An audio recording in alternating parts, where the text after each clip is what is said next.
1990 Peugeot 205 GTIs, the 1.6 model. As you can see, it's finished in the dark metallic grey with the red and black interior.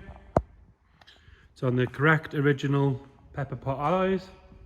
It was driven back here this morning from the south end of the northeast, about 45 miles away. It has just had an MOT, so it's got a full year's test on it. Runs and drives well. I have had it down the road, it drives nice. We'll have a quick look at the bodywork. If we start on this front corner, really what the car wants more than anything, obviously, it's just done a 40-mile trip on October roads, so it is a bit grimy. It wants a really good clean. Polish would do it the world of good. It's got 4 good Dunlop tyres on it. And like I say, those pepper pot wheels, which are nice, and they seem to be pretty much unmarked. But coming down the driver's side, mark-wise, it's pretty good. Sills are nice. There is a little bit of bubbling starting on the bottom of that door there. Very early stages of it. Rear driver's quarter. Trim's sort of peeling away ever so slightly, so I just want to... Oh, no, I fixed it for you. There is a bit of paint peel at the very bottom of the quarter where it meets the door, and the odd little parking ding on the door itself. The plastics on the rear driver's side, they've faded or gone white. It's had some chemical or something on it. Want some plastic restorer on it. The rest of that quarter is nice and clean. All around the badges and the trim's good. On the rear end,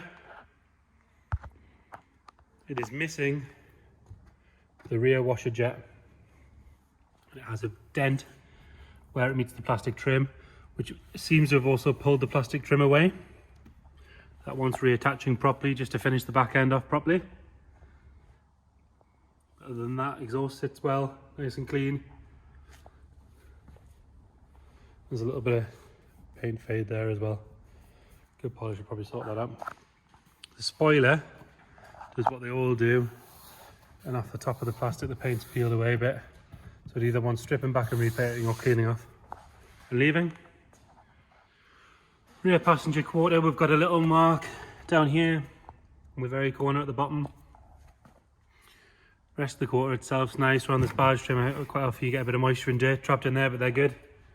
There's a mark here. Again, the sills are nice. Nothing on the arches are nice and solid. The odd little mark here and there. But it's done what all of them do here, where the texture is faded on this one. Looks quite a lot worse on the camera than it does in person, but that just wants a little bit. Depends what you're going to do with it. It would come right, it would sort out really easy, this car. Just wants the odd little bit of love, and it'll make a really nice car. The important bits are it's complete and it drives well. The interior is good on it, and the guide is sensible to reflect that. Onto the interior. The carpets are nice, still bright red, which is always good. Got a bit of peel from the vinyl on the driver's bolster and a few marks from the seatbelt up here, but other than that, the rest of the seat's good. Steering wheel's nice, all the dash top and everything's good. There's no cracks or marks on that. It does have an immobilizer fitted, which I've used to start the car. It does work. It is a sunroof model. The sunroof is all good, that works. The headlighting's nice. The sun blind goes forward and back as it should. Into the back of the car, and again that's nice. It's got a little bit of wear here, but other than that, not a lot to note. Have a look on the passenger side. In the door and everything's nice. Doors are nice and solid. They shut properly. You don't have to slam them. Carpets are clean. This side of the dash is good. It has a Kenwood aftermarket stereo fitted on it. And again, on the passenger side, there's a mark here where it's been caught, and a little bit of wear from the seatbelt there. But again, not a huge issue to sort out. Rear carpets again are good, nice and bright. This side's pretty much the same story. Back in the boot. Partial shelf still there, not faded. It has the original boot cover. The washer bottle looks to be missing the cap off the top.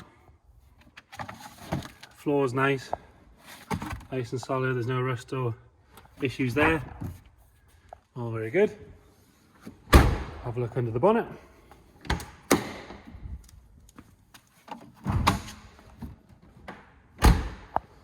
Like I say, we've driven this car down the road. It drives well. Could do with a good clean under there. Overall, nothing to worry about. The strut tops are good. All in here is all nice. It's dirty, but it's not rotten. There's no rust there. A couple of leaves to remove and things like that. There is a pinhole of rust there, but these panels actually just can be isolated and painted and sorted out. Start it up. It's a lot easier to start it up when you've got the keys.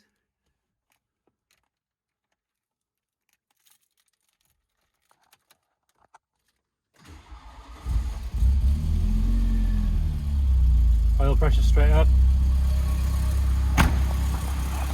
Nice and quiet. A lot of the 1.6 205s did have issues with the idling when they're hot, whereas this one, not a problem at all.